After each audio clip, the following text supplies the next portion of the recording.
Welcome to the silliest thing I saw this week. My name's Dave Pyper, and we are presented by Vuori, makers of the most comfortable clothing on the planet. Go to vuoriclothing.com/Harris for 20% off your first order, or wait until later in the show to hear a funny story about my experience with Vuori. Hey everyone, it's good to be back, especially in a week that was chock full of silliness.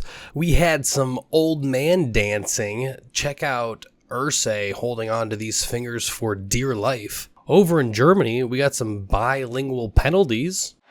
Firstad, offense, number 83.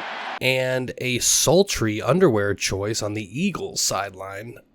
I spent way too much time trying to figure out exactly what this garment is. But I wanted to start off on Thursday night when the broadcast was nice enough to let us listen into the entire Steelers play call. Yeah, he knows it too. Yeah, he did.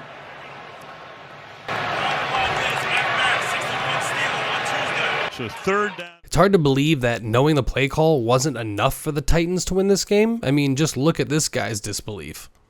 I was in disbelief myself Sunday morning when I heard that Kai Fairburn had left the game with a quad injury, and the backup kicker was none other than backup running back Dari Agunbinwale, and he was going to be taking on the kicking duties.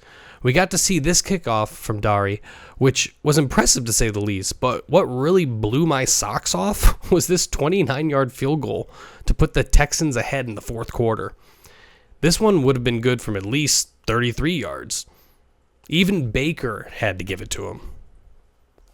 Last week, we had a Lions fan getting a little handsy, and this week, we've got back judge Todd Prookup getting pretty handsy with Kevin Byard here. As you can see, he's got his hands all over him, and this is actually making me uncomfortable, which is pretty hard to do these days.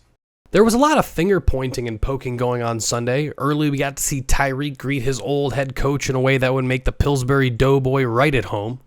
But later on in the Bills-Bengals game, we got Josh Allen pointing and laughing at Nick Scott for jumping on this pump fake. The NFL officials are in need of a sense of humor because this was penalized, and that frankly makes me sick. Also, in this game, T. Higgins was having a rough night. He was assaulted here by referee Alex Kemp. Offside, defense number 56. Sorry about that. It's a 5-yard penalty from the previous. I'm kidding, of course. Kemp seems like a really nice guy. But then later on, if you want to keep an eye on Higgins here, because he's kind of going to go through the ringer. First, he goes out for a block and gets pushed over from the side. He then lands, which when he goes to get up, he gets barreled into by 3 players. Then regaining his composure, 97 walks into him here, only to be followed by his own lineman running into him. And then another Buffalo player hits him before the camera cuts away. I laughed so hard watching this over and over. I feel for you, T.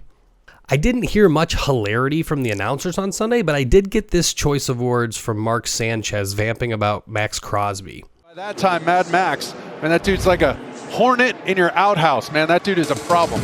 This comment from Sanchez feels like he's reliving something. Like maybe he's found himself in an outhouse with a couple of hornets a few times. Do you like silly fumbles? We know Sanchez does. How about this one from the Packers and Wicks?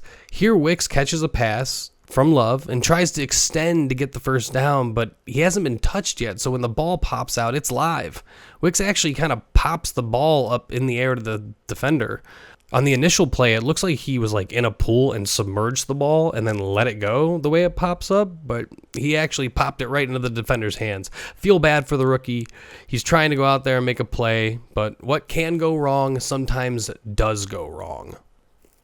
And if you don't want to be wrong and you want to feel right, head over to vuoriclothing.com/Harris for some of the most comfortable clothing on the planet and 20% off your first order. A funny thing happened on the way to have a baby last week. My wife and I got to the hospital, and knowing that I was going to be there for a while and wanted to be as comfortable as possible while my wife was in labor, I told my wife, hey, I'm going to go change real quick into my Vuoris, and she said to me, honey, you're wearing your Vuoris. And as I looked down, I realized I was wearing my Vuori ripstop pants, which are my go-to fall pants, as you guys know. I've talked about them many times. But I was about to go change into my Sunday joggers, which made both of us laugh in the midst of having a human being. I love Vuori, and I love that they're our sponsor for this show. And if you want this show to keep happening, go to vuoriclothing.com/Harris to show your support and to get the most comfortable clothes that those green rectangles can buy. Thank you, Vuori. And thank you all for making it to the end of the show. You long haulers that make it to the end get a little extra, a little more show for my faithful viewers. And this week, I bring you Micah Parsons crowd surfing against the tush push. This is a new way to defend against the tush push. It's not an effective way to defend against the tush push, but it's a new way. And how about guys just falling over? Isn't that fun? You guys want to watch somebody fall over? Here's Jonu Smith taking one to the house and runs into the tunnel and slips and falls on his bum, which is funny, but listen to Chris Myers as giddy as a schoolboy watching this happen live. And slides in the tunnel to finish. Thanks again for watching the silliest thing I saw this week. I look forward to hearing from you guys down in the comments. And otherwise, I will see you guys next week. Thanks so much for watching. Please, please, please smash that like button. Write a comment. Tell us who else you'd like to see us review film on. And of course, best of all, please subscribe to our channel and then click that little bell above the subscribe button and you'll be notified whenever we post a new video.